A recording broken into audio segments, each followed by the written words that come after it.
ఎప్పుడు చిన్న చిన్న కాన్వర్సేషన్సే కానీ ఈసారి కాస్త లెంథియర్ కాన్వర్సేషన్స్ చేద్దాం అనుకుంటున్నాం. ఎందుకంటే సార్‌తో ఎప్పుడు మాట్లాడి చూసే ఆడియన్స్ మీ అందరికీ గూడా మన సుధీర్ గారితో కనెక్ట్ అయిన విధానం వేరే లెవెల్ ఉంటుంది. ఆయన మీద పెట్టిన ట్రస్ట్ వేరే లెవెల్ ఉంటుంది. బట్ ఇవాల్టి ఇంటర్వ్యూలో సార్ కాదు మేడమ్ సార్, మేడమ్ అంతే అనిపించేలాగా మాట్లాడదామని అనుకుంటున్నాం. So I have with me from Epione Minnal గారు నమస్తే. ఎలా ఉన్నారు? I am good. So maximum నాకు తెలుసు you'll put all your efforts, but ఇంకా తెలుగులోనే మాట్లాడదాం.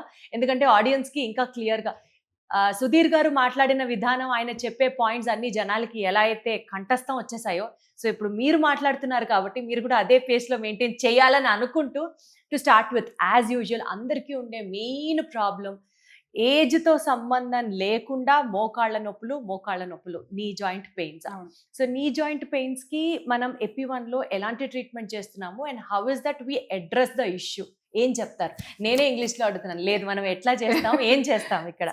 ఇది మీ వర్డ్స్ చాలా మోటివేటింగ్గా, కానీ ఐ ట్రై ఎంత మంచిగా తెలుగులో ఐ కెన్ ట్రై. తప్పకుండా. సో ఇప్పుడు ఈపియోన్లో ఫస్ట్ థింగ్ ఇస్ పేషెంట్స్ మోకాళ్ళ నొప్పితో వస్తే ఇవాల్యుయేషన్ చేయాలి. ఓకే, సో మెయిన్ పాయింట్ ఇది, పేషెంట్స్కి బాధపడుతున్నారు కదా ఇది నొప్పి వల్ల, కంటిన్యూస్గా ఫ్యామిలీ మెంబర్స్కి కూడా they will be keep on telling నొప్పి ఉంది అని ఫ్యామిలీ మెంబర్స్ కూడా కొంచెం ఇది అవుతుంది. So but first thing is patient నా దగ్గర వస్తే పేషెంట్స్కి ప్రాబ్లం ఏంటి, వి విల్ లిసన్. ఓకేనా, we will sit and listen full time, we will give. And so once పేషెంట్లో నాకు ఇది ప్రాబ్లం ఉంది, నాకు మార్నింగ్ కూర్చోలేసినప్పుడు ఇబ్బంది ఉంది, స్టేర్స్ క్లైంబింగ్లో ఇబ్బంది ఉంది, అన్నీ నేను వింటాను. వినిన తర్వాత ఇది చెక్ చేస్తాము, ఎక్కడ ఉందా నొప్పి, ఇది అరుగుదల వల్ల ఉందా, వేరే రీజన్ వల్ల ఉందా, తర్వాత ఎంత ప్రాబ్లం ఉందా, ఇది జనరల్గా ఎక్కువ స్ట్రెయిన్ అయిన తర్వాత నొప్పి ఉందా ఆర్ రెగ్యులర్ యాక్టివిటీస్లో కూడా నొప్పి ఉందా, అండ్ మోస్ట్ ఇంపార్టెంట్ పాయింట్ ఏంటి, రాత్రి నిద్ర డిస్టర్బ్ అవుతుందా లేదా. దాంట్లో పేషెంట్స్ టు 1-to-1 మాట్లాడతాను. కొన్నిసార్లు ఇది పేషెంట్స్ అటెండర్ కూడా చెప్తారు, నో మేడం ఇది కాదు. No, first we talk to patients ఏం చెప్తారు దాంట్లోనే బిలీవ్ చేస్తాము. సో పేషెంట్స్కి ఒకసారి కండిషన్స్ విన్న తర్వాత చెక్ చేస్తాము, మోకాళ్ళు క్రెపిటస్ ఉందా, పాయింట్ టెండర్నెస్ ఉందా, మూవ్మెంట్ ఎలా ఉంది అన్నీ చూసిన తర్వాత స్కాన్, ఎక్స్రే ఉంటే ఎక్స్రే చూస్తాను, తర్వాత నా స్కాన్ ఉంది, that is a high dynamic ultrasound scan. స్కానింగ్లో ఏమవుతుంది, ఇది ఎంత డ్యామేజ్ అయింది, ఏ ప్లేస్లో డ్యామేజ్ అయింది, నీరు ఉందా లేదా, లిగమెంట్స్ ప్రాబ్లం ఎంత ఉందా, మసిల్ క్వాలిటీ ఎలా ఉంది అన్నీ తెలుస్తుంది. అన్నీ చూసిన తర్వాత ఒక ప్రోటోకాల్ ప్రిపేర్ చేస్తాము. సో పేషెంట్స్కి వాప్ ఎక్కువ ఉంటే ఫస్ట్ వాప్ తగ్గాల, కొన్ని పేషెంట్స్కి వెంటనే నొప్పి తగ్గాలి, సో దానికోసం వేరే ట్రీట్మెంట్ ఉంది, రేడియో ఫ్రీక్వెన్సీ అబ్లేషన్. కొన్ని పేషెంట్స్కి చాలా మోర్ దెన్ 50-60 ml నీరు ఉంటే నీరు రిమూవ్ చేయాలి. కొన్ని పేషెంట్స్కి వాప్ తక్కువ ఉంటే, అరుగుదల వల్ల ఎక్కువ ఉంటే పిఆర్పి ట్రీట్మెంట్ చెప్తాను. సమ్ టైమ్స్ కొన్ని పేషెంట్స్కి అరుగుదల ఉంది కానీ ఇది నొప్పి అరుగుదల వల్ల కాదు, బర్సా, ఒక చిన్న బర్సా ఉంది, బర్సా వల్ల నొప్పి స్టార్ట్ అవుతుంది. కొన్నిసార్లు జస్ట్ మసిల్లో ప్రాబ్లం ఉంటే కూడా స్టార్ట్ అవుతుంది. సో ఇప్పుడు ఈ బర్సా వల్ల పెయిన్ వచ్చినా, మజిల్ వల్ల పెయిన్ వచ్చినా అక్కడ పిఆర్పి చేయరా అండి? ఇదే, సో ఫస్ట్ ఇది పిఆర్పి చేయాలి, బట్ ఎక్కడ చేయాలి? ఓకే, బర్సా ఉంటే ఏ బర్సాలో ఇంజెక్ట్ చేయాలి? సో ఫస్ట్ ఎగ్జాక్ట్ ప్రిసిషన్ ఉండాలి కదా. అన్ని పేషెంట్స్కి అరుగుదల వల్ల రీజన్స్ కాదు. ఓకే, సో పేషెంట్స్కి బర్సా ఉంటే పిఆర్పి బర్సాలో చేస్తాము, మసిల్లో ఉంటే మసిల్లో చేస్తాము కదా. సో దానికోసమే we have to do ultrasound స్కాన్లో అన్నీ చూసిన తర్వాత ఇది నొప్పి కోరిలేట్ చేస్తాము. కోరిలేషన్ అయిన తర్వాత వి ప్లాన్ ద ప్రోటోకాల్. అంటే ఇప్పుడు ఎక్కడ ప్రాబ్లం ఉంటే ఆ ఏరియాలో వి డూ ఓన్లీ పిఆర్పినా అండి, ఆర్ ఏ ప్రాబ్లం ఉంటే ఆ ప్రాబ్లంకి ఇండివిజువల్గా డిఫరెంట్ సెట్స్ ఆఫ్ ట్రీట్మెంట్ కూడా చేస్తారా? అవును, ఇదే different group of treatment, only PRP కాదు, డిఫరెంట్. లైక్ నేను చెప్పాను కదా, నీరు ఉంటే నీరు రిమూవ్ చేయాలి, వాప్ ఉంటే వాప్ తగ్గాలి. సో ఎలా వాప్ తగ్గిస్తాం, ఇది we do radio frequency ablation, we do trigger point injections, dextrose hydrodissection, so చాలా ట్రీట్మెంట్ ఉంది. ఓకే, తర్వాత ఇది ఇది అరుగుదల వల్లకి కొంచెం స్లో డౌన్ చేయాలి, రీజనరేట్ అవ్వాలి, సో దానికోసం పిఆర్పి. లిగమెంట్లో ఇంజరీ ఉంటే అని సేమ్, లిగమెంట్కి రిపేర్ కోసం పిఆర్పి ఇంజెక్ట్ చేస్తాము, మసల్ టేర్ ఉంటే మసల్ రిపేర్ కోసం చేస్తాము. కానీ మసల్లో వాప్ ఉంటే డైరెక్ట్గా పిఆర్పి ఇంజెక్ట్ చేస్తే రిజల్ట్స్ రాదు, బికాస్ వాప్ ఉంది. ఫస్ట్ ఫస్ట్ వాప్ తగ్గాల.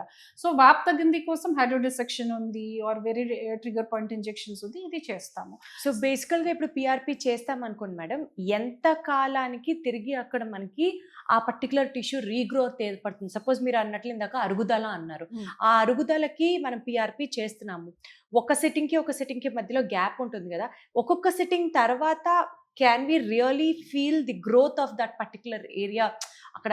అది మీరు ఎక్కడ చేస్తున్నారు? దట్ ఈస్ వై ప్రతి సిట్టింగ్ కి గ్యాప్ ఆల్మోస్ట్ జనరల్ గా 7 to 15 days ఉంటుంది.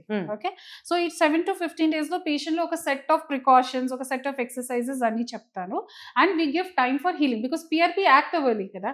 సో ఒకసారి ఇంజెక్ట్ చేసిన తర్వాత 1-2 hours లో పిఆర్పి యాక్షన్ స్టార్ట్ అవుతుంది. తర్వాత it takes some time for to show. Okay, so ఇది మళ్ళీ నెక్స్ట్ స్కాన్ లో చూస్తాను ఎంత ఇంప్రూవ్మెంట్ అయింది, వాప్ తగ్గిందా, there are new fibres formed or not, అన్ని నా స్కాన్ లో తెలుస్తుంది. బట్ ఓవరాల్ గా ఇట్ టేక్స్ అట్లీస్ట్ 2-3 months. అచ్చా, ఇది మసల్ ఉంటే కొంచెం ఫాస్ట్ గా అవుతుంది, గుజ్జు ఉంటే it takes little more time, tendon ఉంటే it takes somewhere around 1 to 2 months. So every structure కి హీలింగ్ కి ఒక టైం ఉంది. ఓకే, సో దాని ప్రకారమే ఇది గ్యాప్ ఉంది, దాని ప్రకారమే ప్రికాషన్స్ ఉంది, దాని ప్రకారం నెంబర్ ఆఫ్ సిట్టింగ్స్ ఉంది. ఇప్పుడు మనకి ఒక పేషెంట్ పిఆర్పికి ట్రీట్మెంట్ చేయించుకుంటే తిరిగి మళ్ళీ సప్లిమెంట్స్ కి కూడా ఎక్స్ట్రాగా బయట నుంచి తీసుకోవాల్సి ఉంటుందా? లైక్ ఫర్ ఎగ్జాంపుల్ కొలాజిన్ కావచ్చు, వైటమిన్స్ కావచ్చు, మినరల్స్ కావచ్చు, ఆర్ అవన్నీ బాడీలోనే ఫామ్ అయిపోతాయా because of this PRP? See PRP exact గా ఏ ప్లేస్ లో డ్యామేజ్ ఉందో దానికోసమే. ఓకే, సో పిఆర్పికి if I'm injecting PRP in the joint, దానికి అన్ని బాడీలో రెస్పాన్స్ అవుతుందా? కాదు, పిఆర్పి స్పెసిఫిక్ పాయింట్ లో యాక్ట్ అవుతుంది, ఆ ప్లేస్ కినే హీల్ అవుతుంది. Supplements means see old age లో కాల్షియం విటమిన్ డి డెఫిషియన్సీ తప్పకుండా ఉంటుంది. So to get the result faster తప్పకుండా we put them on some kind of supplement. అంటే ఇది ఓన్లీ ఫర్ ఎల్డర్లీ పేషెంట్స్ కే చెప్తున్నారు? No, not for elderly patients. For example young patient athlete ఉంది, so they want to come back to sports ఎర్లీగా కదా, so ఆ టైంలో we put them on some muscle healing కోసం ఆర్ ఫాస్టర్ రికవరీ కోసం we put them on some kind of supplements. So supplements కూడా patients to patients depend అవుతుంది. ప్రతి patients కి సప్లిమెంట్స్ కి అవసరం లేదు, it depends on condition to condition. Okay, and ఇప్పుడు కొలాజిన్ చెప్పారు కదా, సి కొలాజిన్ కి జనరల్ గా బాడీలో చాలా ఎఫెక్ట్ ఏమీ లేదు, బట్ 10-15% ఇంప్రూవ్మెంట్ కి ఛాన్సెస్ ఉంది అండ్ సైడ్ ఎఫెక్ట్స్ లేదు. So that is why if collagen మీరు యూజ్ చేస్తున్నారా for some months, 2-3 months use చేస్తే okay, no problem, no side effects, no ఎక్కువ బెనిఫిట్స్ కూడా లేదు, but it is good. Okay madam, ఇప్పుడు సే ఫర్ ఎగ్జాంపుల్ మనకి ఒక 60 ఏజ్ ఓల్డ్ లేడీ మోకాళ్ళు అరిగిపోయాయని చెప్పి మీ దగ్గర పిఆర్పికి వచ్చారని అనుకుందాం, స్టేజ్ 3లో ఉన్నారు అని అనుకుందాం ఫర్ ఎగ్జాంపుల్. మీరు పిఆర్పి చేస్తే మీరు చెప్పిన ప్రోటోకాల్ అంటే చాలాసార్లు సార్ చెప్పారు, పిఆర్పి చేసినంత మాత్రాన కాదు, తిరిగి మళ్ళీ వాళ్ళ లైఫ్ స్టైల్ మార్చుకోవాలి, సెట్ ఆఫ్ ఎక్సర్సైజెస్ చేయాలి, ఇట్లా ప్రికాషన్స్ తీసుకోవాలి అని అలా ఫాలో అవుతున్నారు అని గుడ్ పేషెంట్ అనుకుందాం. వాళ్ళు మళ్ళీ పిఆర్పి సే ఒక 6 monthsకి ఒకసారి టైం అయిపోయిందా, సంవత్సరానికి టైం అయిపోయిందా అనుకుని మళ్ళీ వాళ్ళు రావాల్సి ఉంటుందా? ఆర్ ఇంకా ఒకసారి పిఆర్పి చేస్తే ఇంకా దట్స్ ది ఫైనల్ థింగ్, ఇంకా మళ్ళీ పిఆర్పి అవసరం లేదు, అది చేయలేదు, అది పని చేయదు, ఇట్లా ఏమన్నా సినారియోస్ ఉంటాయా? లేదు. సో ఈ పిఆర్పిది లాంగ్ లాస్టింగ్ సొల్యూషన్. పిఆర్పిలో ఏం చేస్తున్నాను, రిపేర్ చేస్తున్నాను. ఓకేనా, so it's a long lasting. కానీ మీరు how you prepare the PRP preparation, PRP injection విధానం చాలా ఇంపార్టెంట్ ఉంది. ఓకే, సో ఇది 6 months 1 year గ్యాప్ లో మళ్ళీ మీకు నొప్పి రాదు, ఇట్ టేక్స్ లాంగ్ టైం, కొన్ని ఇయర్స్ వరకు వర్క్ అవుతుంది. ఓకే, సో ఇది ముందు వరకు there were researches that PRP work for 1 year 2 years, చాలా రీసెర్చెస్ 1-2 years వరకు ఉంది. ఇప్పుడు నౌ ఇది ఎయిమ్స్ లో, PGI Chandigarh, these all are research centres కదా, సో రీసెర్చ్ సెంటర్స్ లో రీసెర్చ్ చేసిన తర్వాత లాంగ్ లాస్టింగ్ ఎఫెక్ట్ ఉంది. ఓకే, బట్ ఇంపార్టెంట్ ఇస్ విధానం, how you are doing the PRP, ఎలా ప్రిపేర్ చేస్తున్నారు, how you are injecting. Like I said, see ఇప్పుడు ఇది స్టార్టింగ్ లో వి టాక్ అబౌట్ కదా, బర్సా ఉంటే ఇప్పుడు we inject the PRP in joint, results రాదు కదా, patient will not be happy. Patient came with bursa pain, so బర్సాలోనే ఇంజెక్ట్ చేయాలి. Okay, and what quantity of PRP we should inject. ప్రతి patients కి స్టేజ్ 3 అరుగుదల ఉంటే same type of PRP, same quantity of PRP will not give results. Patients కి condition బట్టి, number of counts of platelet. Okay, ఇప్పుడు concept is at least 5 billion PRP count. Okay, so నా దగ్గర అన్ని మెషిన్స్ లో వీ డూ ఫర్ ప్రతి patients కి count చేస్తాము. Okay, so it also depends upon పేషెంట్స్కి హ్యాబిట్స్ ఏంటి. లైక్ ఇప్పుడు కొన్ని పేషెంట్స్కి ఆల్కహాల్కి హ్యాబిట్ ఉంటే, స్మోకింగ్కి హ్యాబిట్ ఉంటే, that also effects our PRP. So first history important ఉంది, దాంట్లో చేంజెస్ మోడిఫికేషన్స్ ఇంపార్టెంట్ ఉంది. ఆన్ అన్ యావరేజ్ గా ఇది స్పెసిఫిక్ కౌంట్ ఆఫ్ పిఆర్పి అని ఉంటుందా అండి పర్ పేషెంట్? అవును, పర్ పేషెంట్స్కి. సో ముందు ఎంత ఉంది, okay, that we take and then we process it and then we have a machine, ఇక్కడ కౌంట్ చేస్తాము and make sure that at least ముందు నుంచి at least 5 times PRP count, and ఈ 5 times should be at least 5 billion and more. So ఈ blood ప్లాస్మాలోంచి collect అయినటువంటి platelets నే మీరు ఇంజెక్ట్ చేస్తారా, లేదా అందులో మళ్ళీ ఏదైనా గ్రోత్ సీరమ్స్, గ్రోత్ ఫ్యాక్టర్స్ ఏది కూడా ఏమైనా కలుపుతారా? యా, సో ఇది ప్లాస్మా ఉంది కదా, so once we have separated, ఇది కాన్సన్ట్రేటెడ్ ప్లేట్లెట్ ఎక్స్ట్రాక్ట్ చేశాను కదా, ఇదే ప్లేట్లెట్స్ లోపల గ్రోత్ ఫ్యాక్టర్స్ ఉంది. ఓకే, అంటే న్యాచురల్ గా మన బ్లడ్ లో ఉన్న మన బ్లడ్ లోనే ఉంది, that we have concentrated according to our need. తర్వాత వెన్ వీ ఇంజెక్ట్ అయిన తర్వాత విదిన్ 1 hour ఈ అన్ని గ్రోత్ ఫ్యాక్టర్స్ ప్లేట్లెట్ నుంచి రిలీజ్ అవుతుంది. ఓకే, సో వన్స్ ఒకసారి గ్రోత్ ఫ్యాక్టర్ రిలీజ్ అయిన తర్వాత it starts its action. Okay, so కొన్ని ఫేజెస్ లో the action. So we are not adding any growth factors from outside also? లేదు, everything is in patients blood. Only thing is patient blood నుంచి ఎలా extract చేయాలి. So for 1 example, ఇప్పుడు ఇది cut అవుతుంది కదా, కట్ అయిన తర్వాత ఆటోమేటిక్ గా 1 day 2 day 3 days లో హీల్ అవుతుంది. ఎందుకు? బికాస్ నా బ్లడ్ లో గ్రోత్ ఫ్యాక్టర్స్ ఉంది. బట్ ఇది సూపర్ఫిషియల్ స్ట్రక్చర్ కదా, సో ఫాస్ట్ గా హీల్ అవుతుంది. డీపర్ స్ట్రక్చర్స్, ఇది గుజ్జు, మసల్, టెండన్, ఇది చాలా డీప్ ఉంది, హార్డ్ ఉంది కదా, సో దానికి హీలింగ్ కోసం we need something extra. So what is extra? Patients కి బ్లడ్ లోనే గ్రోత్ ఫ్యాక్టర్స్, రక్త కణాలు ఇంజెక్ట్ చేస్తాం.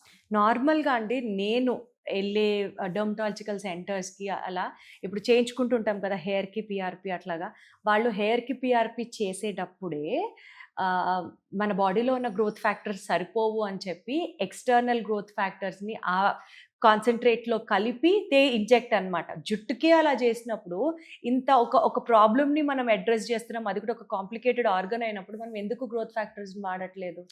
ఇప్పుడు what we want is everything is there in your own blood.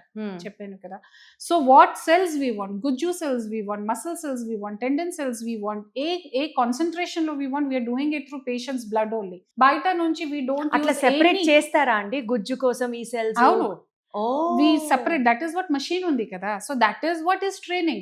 ఇప్పుడు మీరు చూడండి చాలా సెంటర్స్ పిఆర్పి చేస్తారు, రిజల్ట్స్ రాదు. ఎందుకు? బికాస్ ఇది just taking blood, processing it in a machine, injecting is not PRP. PRP is ఒక సైన్స్, ఒక ప్రోటోకాల్. మీరు సపోజ్ 2 పేషెంట్స్కి ఎక్స్రే చూస్తే స్టేజ్ 3 ఉంది. ఓకే, స్టేజ్ 3 ఉంటే మీరు ఒక పిఆర్పి ప్రిపేర్ చేస్తారు, 20 ml బ్లడ్ తీస్తాను, 5 ml ఇంజెక్ట్ చేస్తాము. ఒక పేషెంట్కి రిజల్ట్ వస్తుంది, ఒక పేషెంట్స్కి రిజల్ట్స్ రాదు. ఎందుకు? Why? Both of them were in stage 3 కదా, both of them should get results. ఎందుకు రిజల్ట్స్ రాదు? బికాస్ బాడీలో ఎవ్రీ బాడీ ఈజ్ డిఫరెంట్. కొన్ని బాడీకి రెస్పాన్స్ ఫాస్ట్ అవుతుంది, కొన్ని బాడీకి రెస్పాన్స్ లేట్ అవుతుంది, కొన్ని బాడీకి స్పెసిఫిక్ రిక్వైర్మెంట్స్ ఉంది. ఆ రిక్వైర్మెంట్ ప్రకారం నేను ట్రీట్మెంట్ చేశాను లేదా. సో దట్ ఈస్ వై ఒక్క సెట్ ఆఫ్ ప్రోటోకాల్ ప్రకారం అన్ని పేషెంట్స్కి సేమ్ ట్రీట్మెంట్ ఉంది, ఇది కాదు. It has to be different, customised, need to need and depends on damage to damage. Wonderful అండి. అసలు ఇప్పటి వరకు పిఆర్పి అంటే ఉన్న ఒక నాలెడ్జ్కి ఇప్పుడు పిఆర్పికి ఆల్ టుగెదర్ ఆ ప్రొసీజర్ అంతా ఒకటే, బ్లడ్ తీస్తారు, సెంట్రిఫ్యూజ్ చేస్తారు.